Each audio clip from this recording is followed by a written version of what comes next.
Okay mga idol, may gagawin tayo dito na LG 43 inches. Nag-home service pala tayo sa Tumana, Marikina. Ang issue niya, walang display. Ayan mga idol, walang display po ang sira niya. Good ang backlight. Ayan, upon checking mga idol, ayan, sinicheck natin left and right. So sa kabilaan may tama. Nag full shorted ang panel niya. So ayan, tinotrouble po natin dyan. So may nakita tayo na shorted dyan. Ang salarin mga idol is SMD capacitor.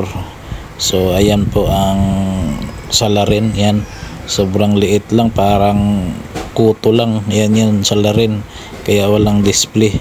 Merong ding mga clock signal ang ganyan issue, no display. Hindi lahat talaga ganun ang issue niya.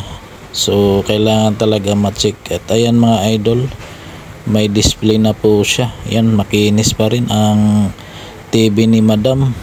Yan, shout out pala kay Melanie Sai, kay Madam. Yan yung may-ari.